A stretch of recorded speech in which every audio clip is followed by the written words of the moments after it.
আমরা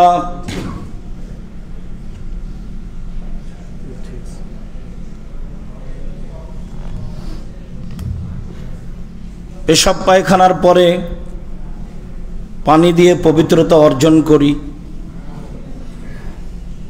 ফরজ গোসলের প্রয়োজন হলে পানি দিয়ে গোসল করি, অজু করি পানির মাধ্যমে। তো আল্লাহ তাআলা রাসূল সাল্লাল্লাহু আলাইহি সাল্লাম বললেন, এটাই হচ্ছে তোমাদের পবিত্রতা যা আল্লাহ পছন্দ করেছেন, যার কারণে আল্লাহ তাআলা তোমাদের প্রশংসা করেছেন। তো আমাদের যদি কাপড় চোপড় জিনিসপাতি অপবিত্র হয়ে যায় তাহলে তা কিভাবে পবিত্র করতে হবে? চলেন ধারাবাহিক কয়েকটা জিনিস আমরা দেখি। প্রথমে দেখি কুকুরের লালা আমরা কিভাবে পবিত্র করব।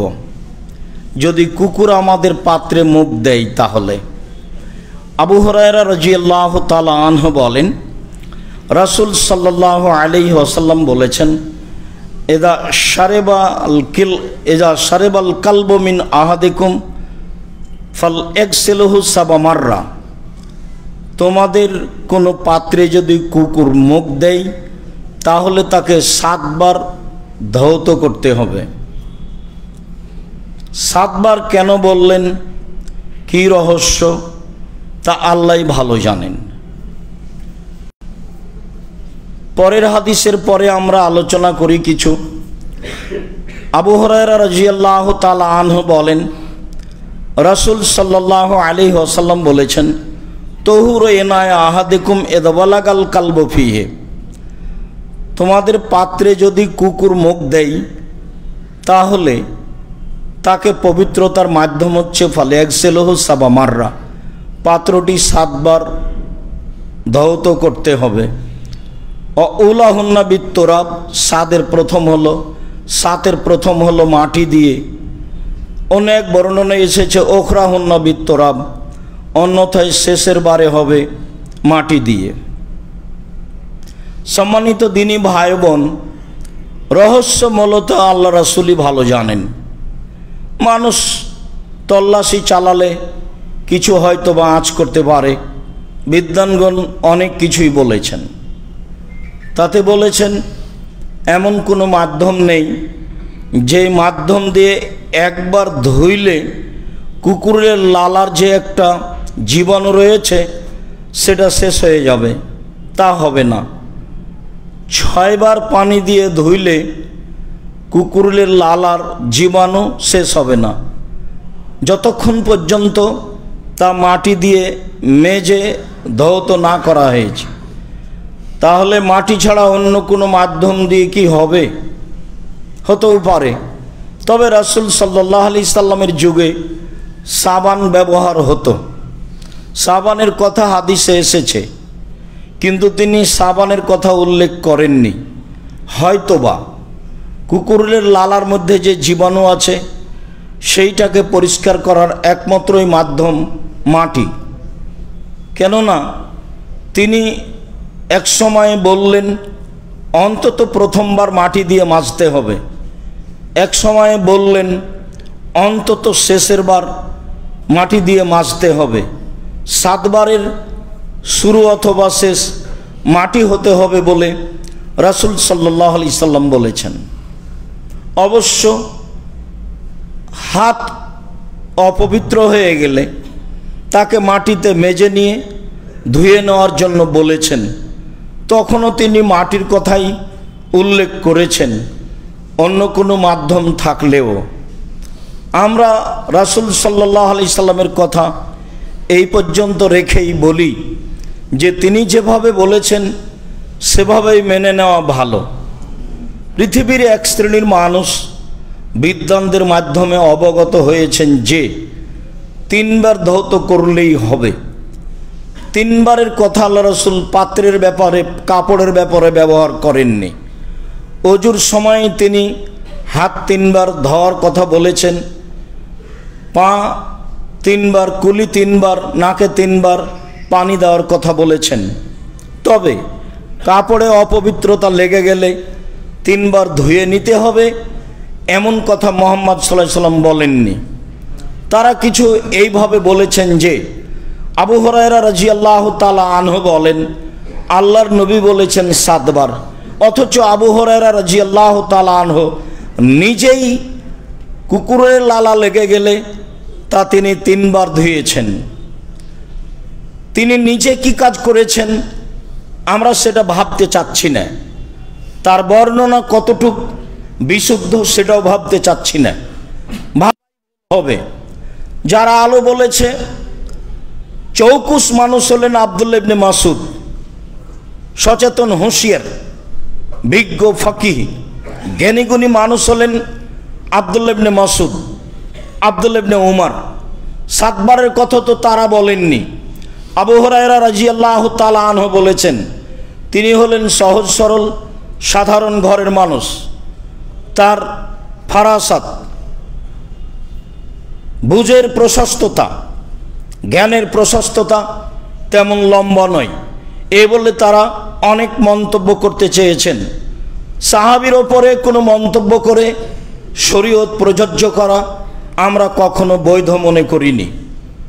তাতে যেহেতু বুখারী মুসলিমের হাদিস, আমি বলেছি মানুষ যদি আল্লাহ রাসূলের কথা ধরা আরম্ভ করে আজ থেকে নিয়ে 20-30 হাজার বছর পরে, 5,000 বছর পরে, 50,000 বছর পরে যদি রাসূল সাল্লাল্লাহু আলাইহি সাল্লামের সব কথা ধরে নেয়, সেই কথা যদি বুখারী মুসলিমের সাথে মিল না খায় তাহলে সেটা বাতিল বলে গণ্য হবে, এ কথাই ঠিক। ধাঁধা দিয়ে ধরে নিল সেটাই ঠিক, চূড়ান্ত সঠিক যাদের কথা দিয়ে ধর্ম আজও জাতির সামনে জীবিত আছে তাদের কথাই চূড়ান্ত হলো না। বুখারীতে যত হাদিস আছে কোনো বর্ণনাকারী যদি বাজারে বসে চা খেয়েছেন এরকম ভদ্রতা বিরোধী কোনো কর্ম হলে সে হাদিস তিনি গ্রহণ করেননি। এবং যতগুলো বর্ণনাকারী আছে সব একই মাপের, যার কারণে পৃথিবীর সব মানুষ মেনে নিয়েছেন বুখারী চূড়ান্ত সঠিক গ্রন্থ বলে। সেখানে বর্ণিত হয়েছে যে আবু হুরায়রা রাদিয়াল্লাহু তাআলা আনহু বলেন 7 বার ধোয়া ছাড়া কুকুরের লালাতে যে জীবাণু রয়েছে তা পবিত্র হবে না, এ কথাই ঠিক। তার 1 বার পানি দিয়ে হতে হবে, এ কথাই ঠিক।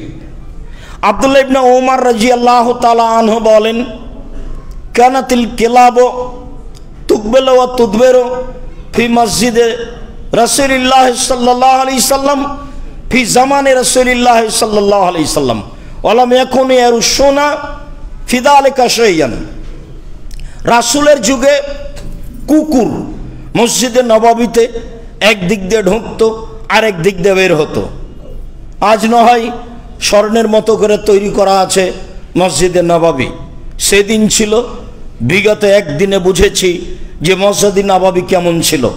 তা ছিল লাউয়ের টাল জাংলা মাচানের মতো, ছাদ ছিল নিকটেই, পানি ভিতরে বাইরে যা পড়তো ভিতরে তার চেয়ে বেশি পড়তো। ওখানে এটাই বলা হয়েছে আরিশন, লতা পাতা জাতীয় তরি তরকারির মাচান জাংলা যেমন তেমনি ছিল মসজিদে নববী। তো সেই মসজিদে নববীর এক দিক দিয়ে কুকুর প্রবেশ করত আর এক দিক দিয়ে বের হয়ে যেত। তখন তার চলা জায়গায়, তার শুয়ে থাকা জায়গায় পানি ছিটিয়ে দেওয়া হতো না। তাহলে কুকুরের লালা পাত্রে লেগে গেলে ধুইতে হবে যেভাবে, তার শরীর বা তার লালা মাটিতে পড়লে সেটা মসজিদ হোক না কেন সেইভাবে ধুইতে হবে না বা সতর্কতা অবলম্বন করতে হবে না। অত্র বুখারী মুসলিমের হাদিসে যা বোঝা যায়। মনে রাখা ভালো হবে যে আব্দুল্লাহ ইবনে আব্বাস রাদিয়াল্লাহু তাআলা আনহু বলেন যাকারাত মাইমুনাত, একদা রাসূল সাল্লাল্লাহু আলাইহি সাল্লাম স্ত্রী মাইমুনা বললেন যে আল্লাহর নবী ফাসবাহ রাসূলুল্লাহ সাল্লাল্লাহু আলাইহি ওয়াসাল্লাম ওয়াজিমান, একদা আল্লাহর নবী চিন্তিত অবস্থায় সকাল করলেন, মুখখান দেখে খুব চিন্তিত। আমি বললাম লাকাত ইসকান্তর হাইআতাকা মনজুল ইয়াউমে, সকাল থেকেই সারাদিন দেখছি আপনি খুব চিন্তিত, মুখখান বিবর্ণ। বলেন তো ঘটনা কি? আল্লাহর নবী, আপনি সকাল থেকেই চিন্তিত কেন? আল্লাহর নবী বললেন, শোনো, ইন্না জিবরাইলা কানা ওয়াদানি আয়াল কানে ফিল্লালাতিল বারেহা ফালাম ইয়ালকানি। জিবরাইল গত রাতে আমার সাথে সাক্ষাৎ করব বলেছেন, তিনি সাক্ষাৎ করেননি। আমা ওয়াল্লাহি মা খলাফানি, আল্লাহর কসম, জীবনে জিবরাইল আমার সাথে ওয়াদা করেছেন, সাক্ষাতের খেলাপ করেছেন, এমন কোনো দিন ঘটেনি। যেহেতু ওয়াদা করেছেন, খেলাপ করেননি, সাক্ষাৎ করেছেন, আজকে তিনি সাক্ষাৎ করলেন না ওয়াদা করে, কেন তা আমি বুঝলাম না, সেই জন্য আমি চিন্তিত। ফাদাল্লা দালিকাল ইয়াউম বাদাল ইয়াউম, এইভাবে কিছু সময় পার হয়ে গেল। পার হয়ে গেলে ফাওয়াকা ফি নাফসিহি জিরো কালবিন লা তাস্তাতে ফস্তাতিন লানা, হঠাৎ তার মনে হলো আমাদের খাটের নিচে মনে হয় কুকুরের বাচ্চা আছে। কুকুরের বাচ্চা আছে মনে করে তিনি দেখলেন, ফা মারা বেহি ফা উখড়ে যা, হ্যাঁ দেখলেন ঠিকই আছে। আদেশ করা হলো, কুকুরের বাচ্চাটাকে বের করে দেওয়া হলো। ফা খাজা বেয়াদিহি মান ফানাজা আলাইহি, তিনি নিজে হাতে পানি নিলেন, যেখানে কুকুর শুয়েছিল সেখানে তিনি পানি ছিটিয়ে দিলেন। ফা আতা জিবরাইল, ছিটানো শেষ হতে না হতেই জিবরাইল চলে আসলেন। আল্লাহর নবী বললেন, আনতা ওয়াদানি আনতাল কানি লাইলাতাল বারেহাতা লাম তালকানি, আপনি আমার সাথে ওয়াদা করেছিলেন গত রাতে সাক্ষাৎ করবেন, আপনি আসলেন না কেন? এটা হলো আল্লাহর নবীর প্রথম কথা। কেমন আছেন, কি ঘটনা, কি নিয়ে এসেছেন, এগুলো কথা নয়। কথা হলো এই সাক্ষাতের সাথে সাথে গত রাতে আসার ওয়াদা করেছিলেন, আসেননি কেন? আগের বারে বললেন আল্লাহর কসম, জীবনে জিবরাইল কোনদিন ওয়াদা করে খেলাপ করেননি, তাই আমি চিন্তিত। বলেন আসেননি কেন? তখন জিবরাইল বলছেন, আজাল, হ্যাঁ আসেনি মানে এসেছিলাম। লাম নাদখুল বাইতান ফিহে কালবুন ওয়া তাসাবির, যেই ঘরে কুকুর এবং ছবি থাকে সেই ঘরে প্রবেশ করি না। আপনার বিছানার নিচে কুকুর ছিল, সেই জন্য ফিরে গেছি, প্রবেশ করিনি। এসেছিলাম ঠিক, ফিরে গেছিও ঠিক। রাসূল সাল্লাল্লাহু আলাইহি সাল্লাম ফাতেমার বাড়িতে প্রবেশ করেননি কুকুরের কারণ, ছবির কারণে, আর জিবরাইল রাসূলের বাড়িতে প্রবেশ করেননি কুকুরের কারণে। ওমর রাদিয়াল্লাহু তাআলা আনহু, বৃত্তশালী বড় নেতা, খ্রিস্টান জনৈক ব্যক্তির বাড়িতে প্রবেশ করেননি মূর্তির কারণে। আমরা একটা আলোচনা রেখেছি ছবি ও মূর্তি, সময়ের গতিতে বিস্তারিত দেখবেন। ছবির সাথে ভালোবাসার কোনো প্রশ্নই আসে না, সেলফি এগুলো কোনো প্রশ্নই আসে না। সারা পৃথিবীর মানুষ যদি একদিকে হয়ে যায়, তবুও ছবি মূর্তির সাথে ভালোবাসার কোনো প্রশ্নই আসে না। পুতুল হোক, ছবি হোক, মূর্তি হোক, ভাস্কর্য হোক, যেটাই হোক না কেন, তার সাথে কোনো আপোষ নেই। পেপার পত্রিকা নিলেও তাকে ভিন্ন ঘরে রাখতে হবে, সব ঘরে রাখা হবে না, এ কথাই ঠিক। মূল কথাই ফিরে যায়। এখন এখানে জিবরাইল আসবেন ঘরে, তো যেখানে কুকুর ছিল সেই জায়গায় পানি ছিটাতে হলো, তাহলে জিবরাইলের বিষয়টি আরো ভিন্ন। কুকুর মসজিদে প্রবেশ করলো, তাতে পানি ছিটাতে হলো না। মসজিদে কুকুর প্রবেশ করলো, তাতে পানি ছিটাতে হলো না। ওটাও বুখারী মুসলিমের হাদিস, এটাও বুখারী মুসলিমের হাদিস। মানে ফেরেশতারা ভিন্ন পদার্থের মানুষ, ওরা ভিন্ন পদার্থের জাত। ওরা এরকম মানুষ যেটাকে গ্রহণ করতে পারে না, এরকমের সাথে তাদের হিসাব নিকাশ নেই। তারা নূর দিয়ে তৈরি, মানুষ মাটি দিয়ে তৈরি, জিন আগুন দিয়ে তৈরি। সবার ভিন্ন ভিন্ন গতিবিধি, সবার ভিন্ন ভিন্ন পদার্থ। সম্মানিত দিনী ভাই বোন, কুকুরের লালার জীবাণু ভিন্ন ধরনের, এ ব্যাপারে খুব সতর্ক থাকতে হবে।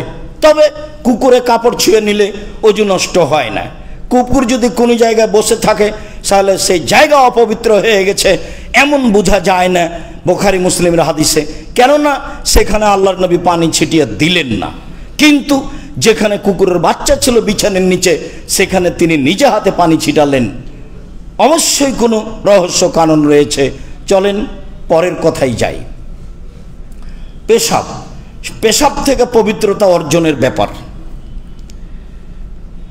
আবু হুরায়রা রাদিয়াল্লাহু তাআলা আনহু বলেন, কামা রাবিউন ফাবালা ফিল মসজিদে একজন পল্লীর বেদউইন অশিক্ষিত মানুষ মসজিদে নববীতে আসলেন, এসে পেশাব করতে লাগলেন। ফাতানাওয়ালাহু আসহাবু রাসূলিল্লাহ সাল্লাল্লাহু আলাইহি সাল্লাম, তো সাহাবীগণ বলতে লাগলেন, এই কি করলে ছি জি, কি করলে তুমি, এই পেশাব করছো কেন, এরকম কিছু কথা বলতে লাগলেন। রাসূল সাল্লাল্লাহু আলাইহি সাল্লাম বললেন, দাও হো, ওকে পেশাব করতে দাও, ছেড়ে দাও। ও হারিকু আলা বাউলিহি দালবান মিন মাইন, এক বালতি পানি নিয়ে এসে পেশাবের উপরে ঢেলে দাও। এই কথা বলার পরে আল্লাহ রাসূল যে বাক্য বললেন, সে বাক্য আমি আর আপনি কেমনে মেনে চলি? এইটুকু সাহাবী করছিলেন। তখন আল্লাহ রাসূল বললেন, শোনো, ইন্নাম বয়স্তুম মুয়াসসিরিনা, তোমাদেরকে পাঠানো হয়েছে মানুষের সাথে সহজতা করার জন্য। অলাম তুবাসু মুআসসিরিনা, তোমাদেরকে মানুষের সাথে কঠোরতা করার জন্য, মানুষ বেকায়দায় পড়ে যাবে এইরকমের জন্য তোমাদেরকে পাঠানো হয়নি। চলাতে ফিরাতে, চাকরিতে বাকরিতে, যে কোনো জীবনে, বাসে গাড়িতে, বহু জায়গায় আমি আর আপনি কঠোর হয়ে বসি। আরবিরাও খুব কঠোর দেখা যায় সময়ের গতিতে। এমনভাবে দেখেছি যে একটা মহিলা মানুষ ওই পাথরে চুমা দিবে, সেই জন্য চলে গেছে সবাকে ডিঙ্গিয়ে, তাকে একবারে ধরে বের করে দিয়েছে, তাকে চুমা দেওয়ার মতো সুযোগও দেয়নি। আবার এখান দিয়ে ঢোকা নিষেধ আছে, তো ঢুকেই গেছে, এখন আবার তাকে ধরে বের করে নিয়ে এসে বলেছে ওখান দিয়ে যাও। মানে ঢুকে গেছে, যে রাস্তা দিয়ে ঢুকতে হতো সে রাস্তা দিয়ে ঢুকেনি, সেই জন্য ধরে এখন বলে যেটা দিয়ে ঢুকতে হতো সেটা দিয়ে যাও। অথচ ওখানে চলে গেছে ওখানে ঘুরে আবার আসতে বলছে, যেখানে সেখানে এখানে আসতে বলবে তো ভিন্ন রাস্তা দিয়ে। এখন এইটা কতটুকু সহজতা, এইটা কতটুকু কঠোরতা, সাহাবীগণ তো বললেন, এই থামো থামো থামো, এরকম একটা বোঝা যাচ্ছে। তাকে কিছু বলতে লাগলেন, ছি ছি ছি, মসজিদে পেশাব করছো কেন, এরকম কিছু শব্দের ভাবে বোঝা যাচ্ছে। আরো একটা হাদিস আসছে, তখন আল্লাহ রাসূল বললেন, ছাড়ো, পেশাব করতে দাও। তারপরে তিনি বললেন, দেখো, তোমাদেরকে পাঠানো হয়েছে মানুষের সাথে সহজতা করার জন্য, মানুষের সাথে কঠোরতা করার জন্য নয়। কে যে কোনো জায়গাতে স্বাভাবিকভাবে একটা মানুষকে বেকায়দায় ফেলার চেষ্টা করবেন না। সামান্য সুবিধার জন্য তাকে, সামান্য সুবিধার জন্য, নিজের সামান্য সুবিধার জন্য তাকে এরকম একটা কঠিনতা বিপদে ফেলে দিবেন। সে গরিব মানুষ হোক, সে ভ্যানওয়ালা হোক, সে রিক্সাওয়ালা হোক, সে যেই হোক না কেন, আপনার ক্ষমতা থাকলেই সামান্য ব্যাপারে তাকে বেকায়দায় ফেলবেন। মনে রাখতে হবে, বুখারী মুসলিমের বাক্য দিয়ে চিরদিনের জন্য হারাম। সম্মানিত ভাই বোন, আনাস রাদিয়াল্লাহু তাআলা আনহু বলেন, ইন্না কুন্না নাহানু ফিল মসজিদে মা নবী সাল্লাল্লাহু আলাইহি সাল্লাম, একদা আমরা এরকম বসেছিলাম মসজিদে নববীতে, অনেক মানুষ বসে আছি মসজিদে নববীতে। ফাজা আরাবিয়ুন, একজন পল্লীর বেদুইন অশিক্ষিত মানুষ আসলো। ফাকামা, ইয়া বলো, ও দাঁড়িয়ে পেশাব করতে লাগলো মসজিদে। তাহলে এটা তাদের স্বাভাবিক ব্যাপার ছিল, এটা তাদের কাছে ভারী কোনো ব্যাপার ছিল না। আসলে সে পাগল এ কথা নয়, তো দাঁড়িয়ে পেশাব করতে লাগলো। ফাকালা আসহাবু রাসূল, মা রাসূল, সাহাবীগণ বললেন, থামো থামো থামো, আরে পেশাব করো না, পেশাব করো না, এইভাবে সাহাবীগণ বলতে লাগলেন। তখন আল্লাহ রাসূল বললেন, লা তুজরিমুহু, তোমরা তার উপরে কঠোরতা করো না, তোমরা তাকে ধমক দিও না, দাও হো, তাকে ছেড়ে দাও। ফাতারাকুহু, তারা তাকে ছেড়ে দিলেন, কিছু বললেন না। হাত্তা বালা, বেশ সুন্দর মতো পেশাব করে নিল। যখন করা শেষ হলো, তখন আল্লাহ রাসূল বললেন, শোনো, ফাদাহু, তাকে ডাকলেন, ডেকে বললেন, শোনো, ইন্না হাজিল মাসাজিদ লা তাসলুহু লিশাইইন মিনাল কাদারে ওয়াল বাউলি, এই মসজিদ পেশাব এবং অপবিত্র জিনিসের জন্য নয়। মসজিদ পেশাব, অপবিত্র, ময়লা এরকম কিছুর জন্য নয়।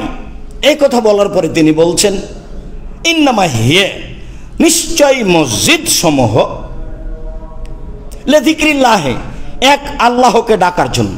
সালাম দেওয়ার পরে লাফ দিয়ে দাঁড়ানো অভ্যাস খুবই খারাপ। সাধারণত সালাতের পরে যেটা এসেছে সেটাই জিকির। সব হাদিস গ্রন্থে বলা আছে বাবু জিক্রে বাদা সালাত, সালাতের পরে জিকির। মসজিদ হচ্ছেই মাত্র লে যিকরিল্লাহ এক, এটাই প্রথমে আল্লাহ রাসূল উল্লেখ করলেন। 2 ও সালাত, সালাতের জন্য। 3 ও কিরাতিল কোরআনে, কোরআন তেলাওয়াতের জন্য। আমরা বাংলাদেশি মানুষ হিসেবে বাড়িতে কোরআন তেলাওয়াতে অভ্যাসী, আরবিরা মসজিদে কোরআন তেলাওয়াতে অভ্যাসী। যারা গেছেন হজ করতে বা অন্য সময়ে, বা যারা কাজ করেছেন তাদের ভালো অবগতিতে আছে। মসজিদ হলো কোরআন তেলাওয়াতের জন্য, সালাতের জন্য, আর আল্লাহকে ডাকার জন্য। এই কথাটা আল্লাহ রাসূল ওই বেদুইন অশিক্ষিত মানুষকে বললেন। এরপরে ওয়া আমারা রাজুলান মিনাল কওমে, উপস্থিত যারা ছিল তাদের একজনকে বললেন, সেটা উমর হতে পারে, সেটা আবু বকর হতে পারে, সেটা কোনো ব্যক্তি হতে পারে। বললেন পানি নিয়ে এসে পানিতে এখানে ঢেলে দাও। ফাজাবে দালবিন মিন মাইন ফাসান্নাহু আলাইহি, একজন সাহাবী গিয়ে পানি নিয়ে এসে সেখানে পেশাবের উপরে ঢেলে দিল। পেশাবের উপরে পানি ঢেলে দিলে সেই পেশাব চলে যায়, জায়গা পবিত্র হয়ে যায়, এ কথাই ঠিক। পেশাব অপবিত্র, এ কথাই ঠিক। ইতিপূর্বে আমরা অবগত হয়েছি যে রাসূল সাল্লাল্লাহু আলাইহি সাল্লাম 2টা কবরের পাশ দিয়ে চলছিলেন, একটা কবরের পাশ দিয়ে চলছিলেন। তাতে তিনি বললেন, 2টি কবর, তাতে তিনি বললেন যে কবর 2টিতে শাস্তি হচ্ছে, তবে বড় পাপের কারণে শাস্তি নয়। একজন পেশাব থেকে সতর্কতা অবলম্বন করতো না, কাপড়ে পেশাব ছিটে লাগতো, আর একজন বদনাম করত, সেই জন্য শাস্তি হচ্ছে।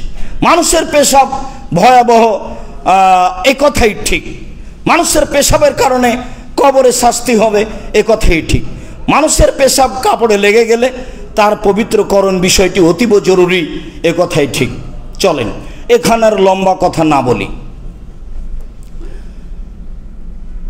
কায়েস ইবনে সাবিত রাদিয়াল্লাহু তাআলা আনহা আতাত বে ইবনিল্লাহ সাগিরিন, একজন মহিলা একটা ছোট বাচ্চা নিয়ে রাসূলের কাছে আসলেন। ওয়ালাম ইয়াকুল, বাচ্চা তখনও খেতে শিখেনি। আজলাসাহু রাসূলুল্লাহ সাল্লাল্লাহু আলাইহি ওয়াসাল্লাম ফি হিজরিহি, তো আল্লাহ রাসূল নিজে বাচ্চাটাকে কোলে নিলেন। বাচ্চা আশেপাশে থাকলে বড় মানুষ বাচ্চাকে কোলে নিবে, এ কথাই ঠিক। বাচ্চাকে কোলে নিলেন। ফাবালা আলা সাওবিহি, বাচ্চা তার কাপড়ে পেশাব করে দিল, আল্লাহ রাসূলের কাপড়ে পেশাব করে দিল। আল্লাহ রাসূল গায়েবের খবর জানেন না, এদিন বাচ্চা পেশাব করবে তার জানা নেই, বাচ্চা পেশাব করে দিল। ফাদাবে বাইন, তিনি পানি নিয়ে ডাকলেন। ফানাজাহু, উপরে পানি ছিটিয়ে দিয়ে পবিত্র হয়ে গেল। পানি ছিটিয়ে দেওয়াতেই পবিত্র হয়ে গেল। বাচ্চাটি ছেলে বাচ্চা ছিল। পরের হাদিসে যাই।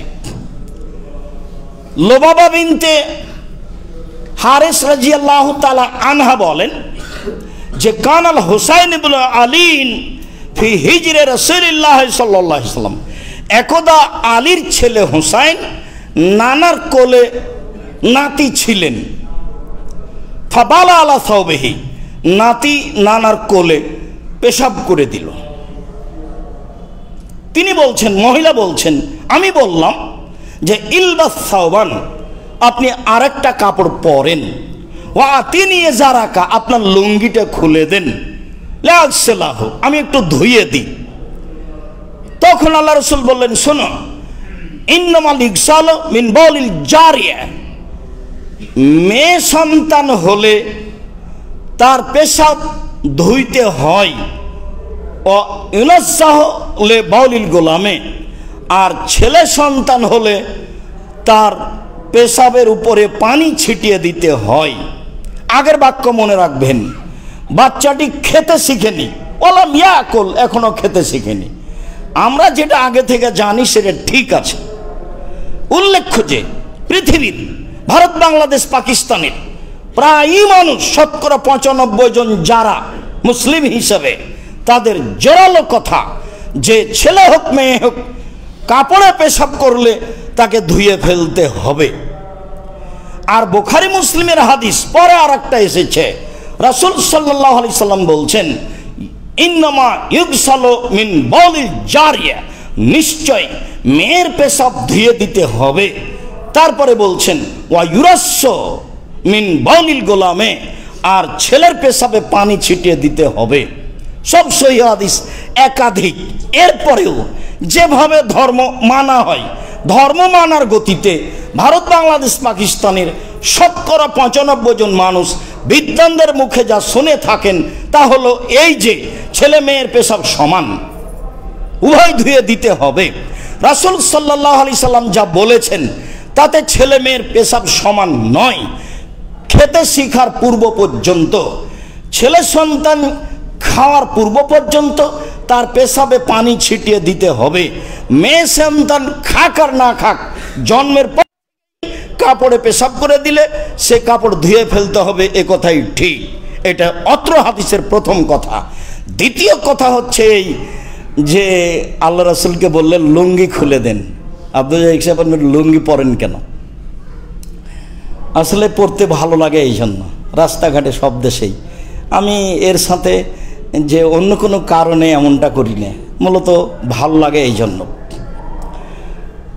তো রাসূল সাল্লাল্লাহু আলাইহি সাল্লামকে বললেন যে আপনার লুঙ্গিটা খুলে দেন, আমি ধুয়ে দিই। হাদিস তো বুখারী মুসলিম, মানে রাসূল সাল্লাল্লাহু আলাইহি সাল্লাম লুঙ্গি পরতেন। অত্র হাদিসে আরো জরুরি কথা যে মহিলাদের কাজ এরপরে ধারাবাহিকভাবে আসবে, মহিলারাই এই কাজ করবে। আল্লাহ রাসূলকে বললেন মহিলা যে আপনার কাপড়টা দেন, এই কাপড়টা পরেন, আপনার কাপড়টা আমি ধুয়ে দিই। তাহলে স্বাভাবিক একটা সচেতন মহিলা মানুষ এরকম পর্যায়ে গেলে বা কোনো সম্মানী মানুষের এরকম ঘটলে যারা আশেপাশে আছে তাদেরকে দ্রুত সিদ্ধান্ত নিতে হবে, ভাবার সুযোগ নাই। তাড়াতাড়ি মহিলা বলছে যে আরেকটা কাপড় পরেন, আপনার লুঙ্গিটা দেন, আমি ধুয়ে দিই। এটা হলো মহিলাদের কাজের অন্তর্ভুক্ত। মহিলা বাড়ির মানুষ, বাড়ি সামলাবে, ছেলে মেয়ে সামলাবে, স্বামী সেবা করবে, হাটে বাজারে যাবে, চাকরি বাকরি করবে, এই জন্য তাকে সৃষ্টি করা হয়নি। যখনই মহিলারা মাঠে যাবে, অধিকার চাইবে, না বুঝেই, ও তো পড়াশোনা জানে না, অধিকার তার হলে হয়ে গেল। অধিকার যে কি? অধিকার মানে যে না অন্যায় অবিচার এসবগুলো অধিকারের না। এটা হলো যেটা তার কাজ, সেখানে থাকলে সে সম্মান সহকারে বসবাস করতে পারবে। সম অধিকার নয়, মর্যাদা চাই। যাওয়ার সময় একটা বই দেখবেন, বইয়ের নাম সম অধিকার নয়, মর্যাদা চাই। আসলে সম অধিকার কেন চাইব? আমাদের যেটা মান সম্মান আল্লাহ দিয়েছেন, যেটা রাসূল সাল্লাল্লাহু আলাইহি সাল্লাম দিয়েছেন, সেটা আমাদের প্রয়োজন। বুঝে আমল করার চেষ্টা করি। সম্মানিত ভাই বোন, আল্লাহুম্মা সাল্লি আলাইহি, আল্লাহুম্মা বারিক আলাইহি।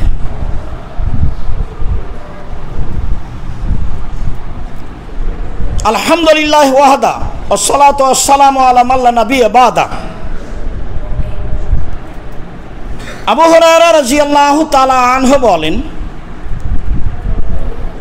রাসূল সাল্লাল্লাহু আলাইহি ওয়াসাল্লাম বলছেন, আবু হুরায়রা রাদিয়াল্লাহু তাআলা আনহু বলেন, অন্য এক বর্ণনায় এসেছে সুলাইমান ইবনে ইয়াসির রাদিয়াল্লাহু তাআলা আনহু বলেন, আমি আল্লাহর নবীকে আয়েশা রাদিয়াল্লাহু তাআলা আনহাকে জিজ্ঞাসা করলাম, আনিল মানিয়ে ইসিবুস সাওবা। আয়েশা রাদিয়াল্লাহু তাআলা আনহা, আপনি একটু বলেন তো, শুক্র বীর্য যদি কাপড়ে লেগে যায় তাহলে কি করতে হবে? জিজ্ঞাসা করছেন পুরুষ মানুষ, জিজ্ঞাসা করছেন মহিলা মানুষ আয়েশা রাদিয়াল্লাহু তাআলা আনহাকে। এটা হলো জিজ্ঞাসা।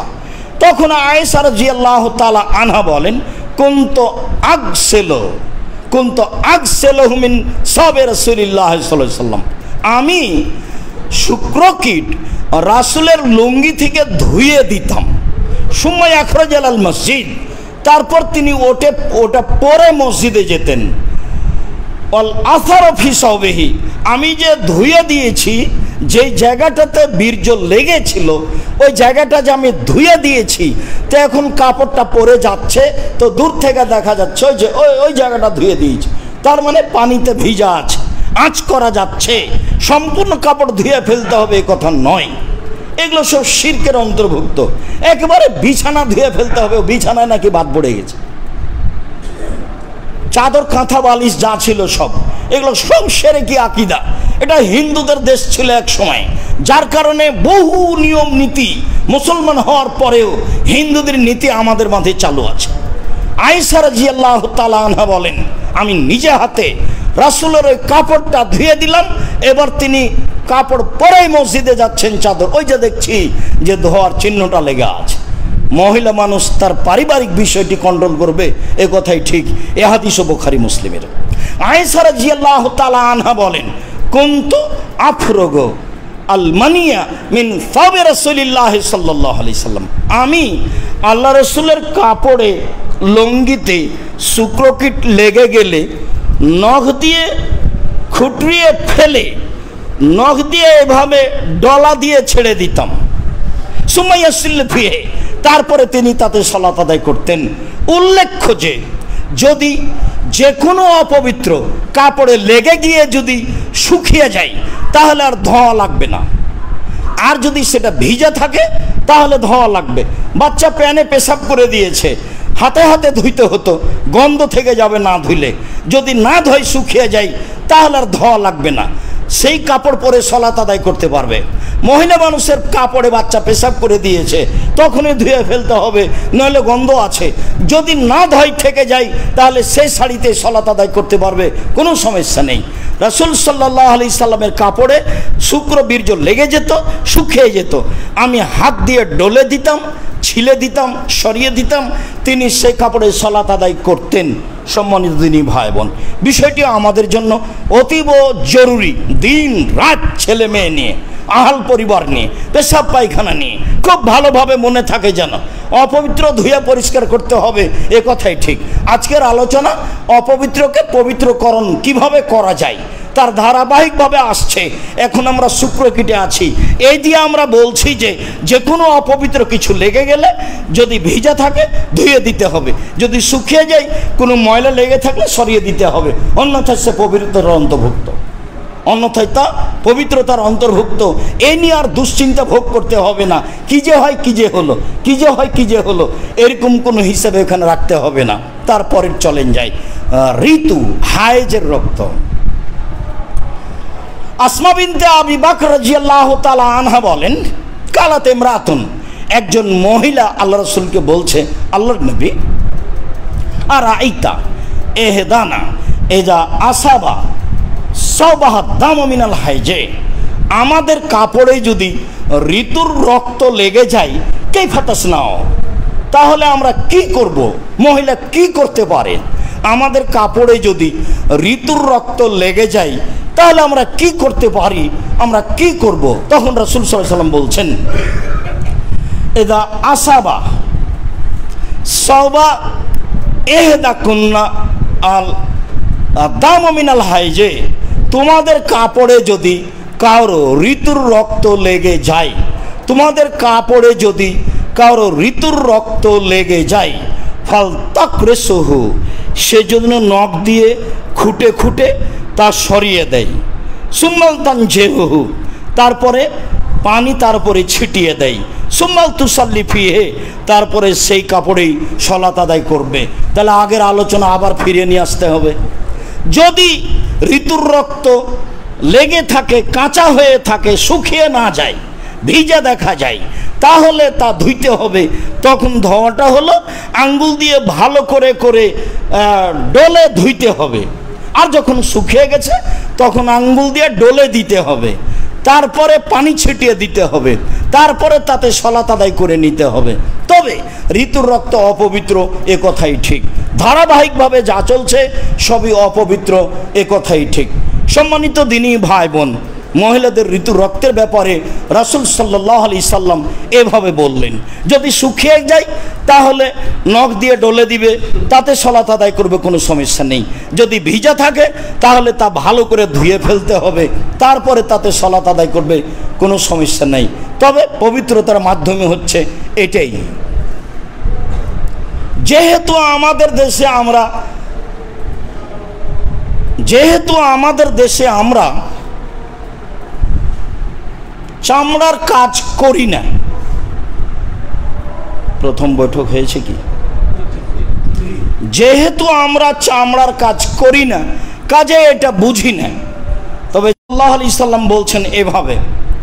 আব্দুল্লাহ ইবনে আব্বাস রাদিয়াল্লাহু তাআলা আনহু বলেন, এজা দবেগাল জলুদ ফাকাত তাহরা, তার দাসীকে একটা ছাগলের বাচ্চা কেউ সাদকা করেছিল, তখন সেটা মারা যায়, মাররা বিহা আলা রাসূলিল্লাহ সাল্লাল্লাহু আলাইহি সাল্লাম। তো সাহাবীরা তাকে টেনে নিয়ে যাচ্ছেন, বাইরে ফেলে দিবেন সেই জন্য। তখন আল্লাহ রাসূল বলছেন, হাল্লা হাল্লা তাদখুলু ইহাবাহা, তোমরা তোমার চার চামড়াটা খালিয়ে নিচ্ছ না কেন? ফাদাবাকতুমুহ ফান্তাফাতুম বিহি, তোমরা সেটাকে পাকা করে নিবা, তারপরে সেটাতে উপকৃত হবা। তখন সাহাবীগণ বলছেন, ইন্না হাজিহি মাইতা, আল্লাহ রাসূল তো মারা গেছে, এটা তো মরা প্রাণী, এর চামড়া কি করে নিব?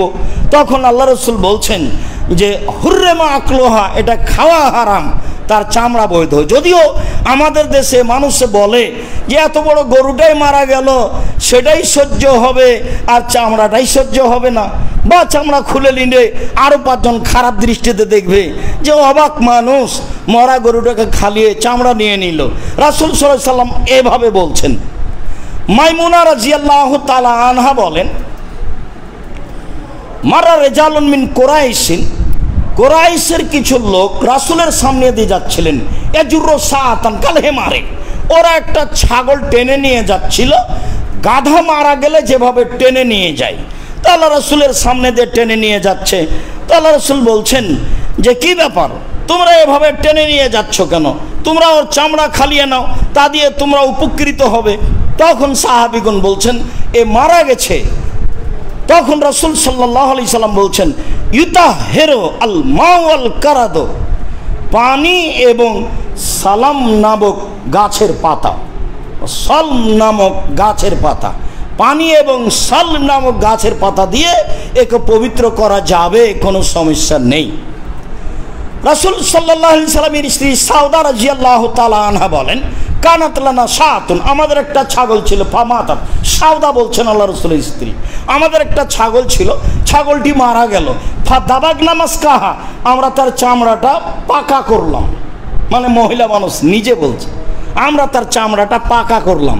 আমাদের দেশ থেকে কাজ মহিলারা তো বহুদূরের কথা, পুরুষই করে না। সাউদা রাদিয়াল্লাহু তাআলা আনহা বলেন, এটা আমরা পাকা করলাম, পাকা করার পরে মা জিলনা নানবেজু ফিহা তাশরাশান্নান, এতে আমরা খেজুর ভিজাতে লাগলাম। তাহলে চামড়া পাকা হয়ে গেলে তাতে পানি থাকলে কোনো সমস্যা নেই, সমস্যা নেই, কথাই ঠিক। তাতে আমরা খেজুর ভিজাতে লাগলাম, পানি দিয়ে খেজুর ভিজে রাখি, রাখতে রাখতে রাখতে সান্নান, এটা কালো হয়ে গেল, বেশ মজবুত হয়ে গেল, চলছে কতদিন থেকে আছে। মাইমুনা রাদিয়াল্লাহু তাআলা আনহা বলেন, রাসূল সাল্লাল্লাহু আলাইহি সাল্লাম জা মিন গাজওয়াতে তাবুকা ইলা আহলি বাইতিন, তাবুকের যুদ্ধে গিয়ে, যুদ্ধ শেষে একটা অমুসলিম বাড়িতে গেলেন, একটা অমুসলিম বাড়িতে গিয়ে ফায়জা, হঠাৎ দেখলেন যে শানুন মুআল্লাকাতুন, একটা মশক পানি ভর্তি ঝুলন্ত আছে। ফাসাল আল মা, দেখে তিনি পানি চাইলেন, ওরা কিন্তু অমুসলিম। আল্লাহ রাসূল দেখে পানি চাইলেন, তারা বলল, আল্লাহ রাসূল এ তো মরা প্রাণী, মরা প্রাণী দিয়ে এটা বানানো আছে। তখন আল্লাহ রাসূল বললেন, এ দাও ধোবেগা ফাকাত তাহরা, যখন তাকে পাকা করা হয় তখন তা পবিত্র হয়ে যায়।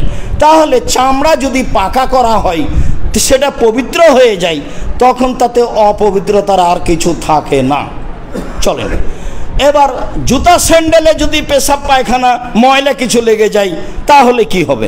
আবু হুরায়রা রাদিয়াল্লাহু তাআলা আনহু বলেন যে রাসূল সাল্লাল্লাহু আলাইহি সাল্লামের যুগে ওয়াতিনা আলাল আদা, রাসূলের যুগে আমাদের জুতা স্যান্ডেলে ময়লা লাগতো, পেশাব পায়খানা লাগতো।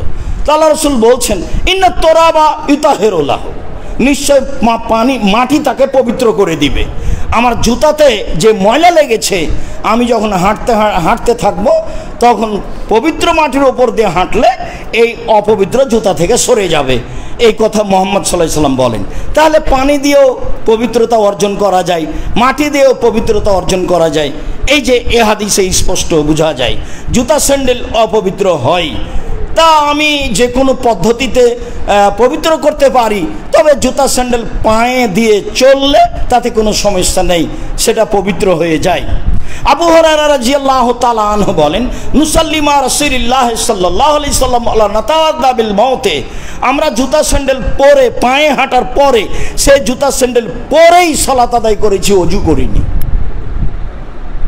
আমরা জুতা স্যান্ডেল পরে সেই জুতা স্যান্ডেল পায়ে দিয়ে হেঁটেছি, হেঁটে সেই জুতা স্যান্ডেল পরেই সালাত আদায় করেছি, আমরা আর ওযু করিনি। হ্যাঁ, জুতা স্যান্ডেলও অপবিত্রতা থাকে। ওই যে বুখারী মুসলিমের হাদিসে আল্লাহ রাসূল সালাত চলাকালীন পায়ের জুতা খুলে দিলেন, তো সাহাবীগণও খুলে দিলেন। তো সালাতের পরে আল্লাহ রাসূল বলছেন, কি ব্যাপার, তোমরা জুতা খুললে কেন? বলে, আপনাকে খুলতে দেখেছি সেই জন্য। তারা কত অনুসারী ছিল, সালাতে বলাই লাগেনি, দেখেই খুলেছেন। রাসূল সাল্লাল্লাহু আলাইহি ওয়াসাল্লাম 23 বছরে ইমামতি করেছেন। 23 বছরে কোনো একক্ত সালাত মুসাল্লির দিকে মুখ না করে কাতার সোজা করুন, পায়ে পা মিলিয়ে দাঁড়ান, প্রাচীরের মতো হয়ে দাঁড়ান, ফাঁকা বন্ধ করেন, এই কথা না বলে কোনোদিন সালাত শুরু করেননি। কিয়ামত পর্যন্ত সময় থাকলো।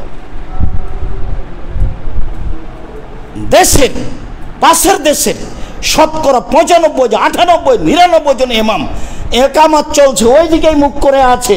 আর যদি পাগড়ি থাকে তাহলে ময়লা পাগড়ি পেঁচানো চলছে। শেষ হতে না হতে আল্লাহু আকবার, জীবনে আপনার দিকে মুখামুখি হয়ে বলবেন, তারপরে সালাত শুরু করবেন, এটা আপনি দেখতে পাবেন না, অবাক হতে হয়। আমি কি বলতে যাচ্ছি? বলতে যাচ্ছি এই সাহাবীগণ অনুসরণে কত সতর্ক ছিল। এত সতর্ক মানুষকে প্রতিদিন বলা লাগবে, 5 বার বলা লাগবে, প্রতিদিন বলা লাগবে, 5 বার বলা লাগবে, 23 বছর বলা লাগবে, এটা কথা হলো? এটাই সুন্নাত। এই জন্য বলতে হবে, সালাত শুরু করলে বলতে হবে, এটাই সুন্নাত। না বলে কোন ইমাম সালাত শুরু করবেন, উনি রাসূলের বিরোধিতা করেন, এটাই চূড়ান্ত। এত সতর্ক মানুষকে কেন 5 বার বলতে হবে? কেন 23 বছর যাবত বলতে হবে? বুখারী মুসলিমের হাদিস। সালাতের মধ্যে আল্লাহ রাসূলকে এসে জিবরাইল বলছেন, জুতায় ময়লা আছে, খুলে দেন। আল্লাহ রাসূল সালাতের মধ্যে জুতা খুলে দিয়েছেন। সালাম ফেরার পরে বলছেন, দেখছেন সাহাবীগণ খুলে দিয়েছেন। আল্লাহ রাসূল বলছেন, কি ব্যাপার, তোমরা খুললে কেন? বলে, আপনাকে সালাতে খুলতে দেখেছি সেই জন্য। আরে আমাকে খুলতে দেখেছ? জিবরাইল আমাকে বললেন আপনার জুতাতে ময়লা আছে, সেই জন্য আমি খুলে দিয়েছি। তো তোমাদের জুতাতে ময়লা কখন? সেইটা পরের কথা। আমি যেটা বলতে যাচ্ছি, অনুসরণ। কত অনুসরণের ব্যাপারে সতর্ক ছিলেন সাহাবীগণ। তারপরে এই কথাটা 23 বছর যাবত কোনো একদিন কোনো এক ওয়াক্ত না বলে সালাত শুরু করেছেন, এইটা প্রমাণ করতে পারবে না মানুষ কিয়ামত পর্যন্ত। তারপরেও চলে না। সম্মানিত দিনী ভাই বোন, বলছিলাম চলেন এবার অপবিত্র কাপড়।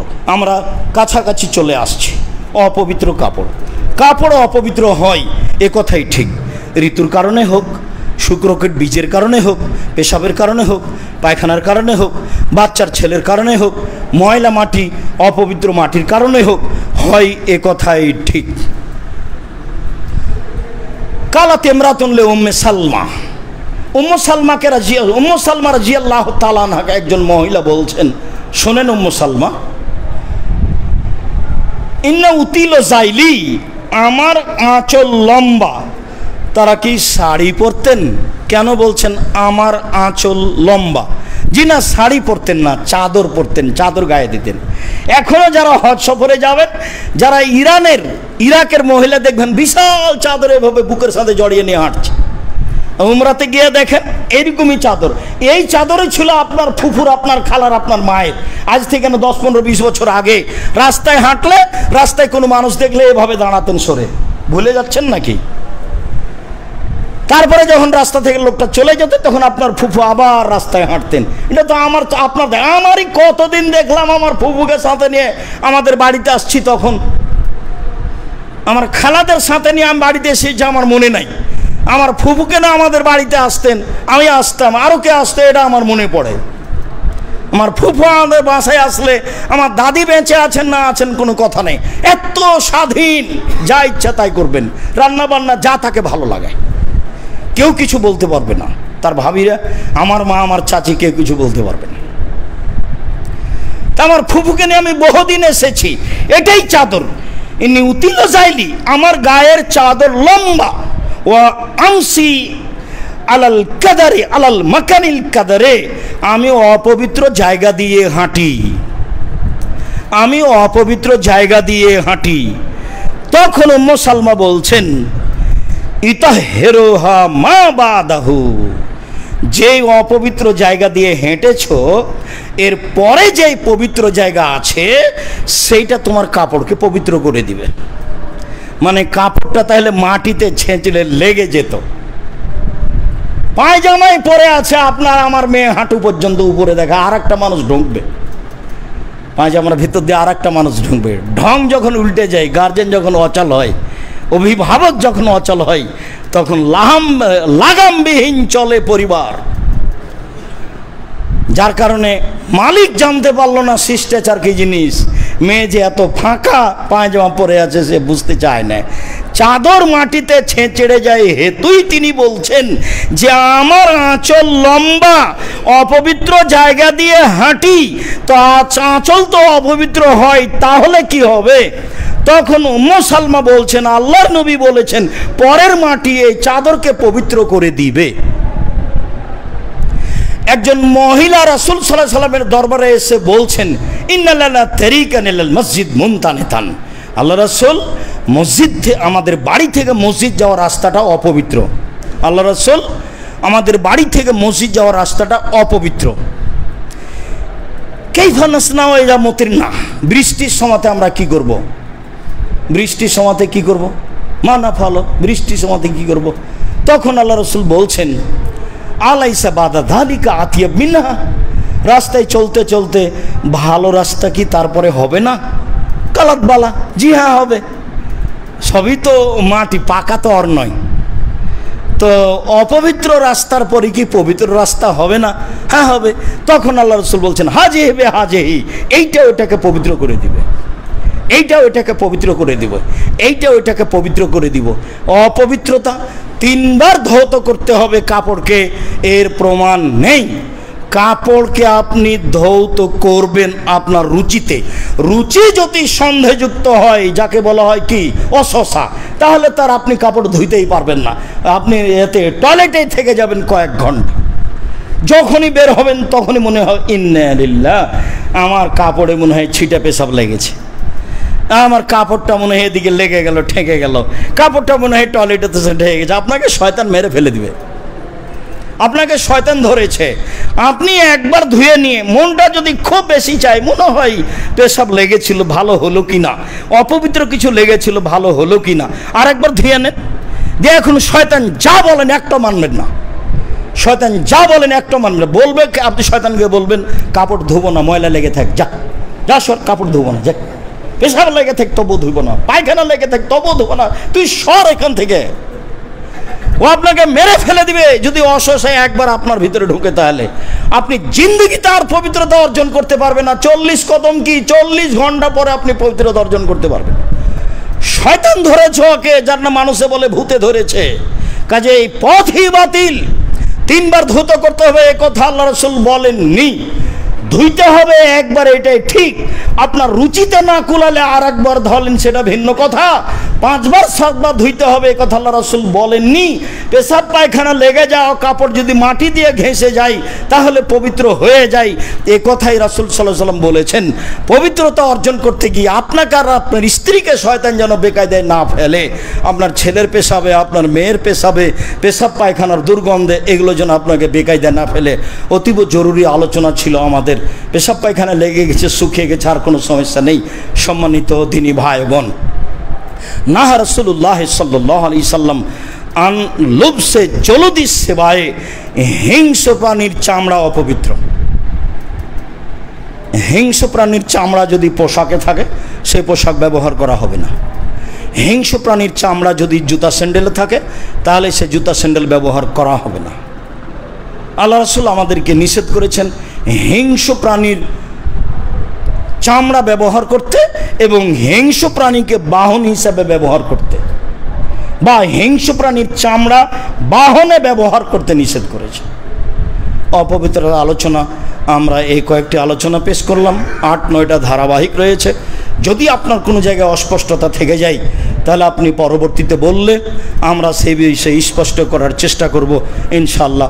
সম্মানিত দিনী ভাই বোন, আমরা আপনাদেরকে এখানে এসে যেটা বলছি, প্রথম কথা হলো এই, আসলেই আমরা আপনাদেরকে চূড়ান্ত সঠিক ধর্ম দেওয়ার সুবাদেই জুমার দিন আন্তরিকভাবে এখানে ডাকি। এক শ্রেণীর মানুষ ধর্মের নামে সত্য কথা বলে না, এ কথাই ঠিক, বা পরিস্থিতিতে বলতে পারে না, এ কথাই ঠিক, বা অবগতিতে না থাকার কারণে বলে না, এটাও হতে পারে। মর্মে আমরা এইখানে আপনাদেরকে প্রতি জুমাই আপনি, আপনার ভাই, আপনার বোন, বন্ধু বান্ধব, আত্মীয় স্বজন সম্ভবপর জুমার দিনে উপস্থিত হওয়ার চেষ্টা করেন। আমাদের আলোচনার ধারাবাহিক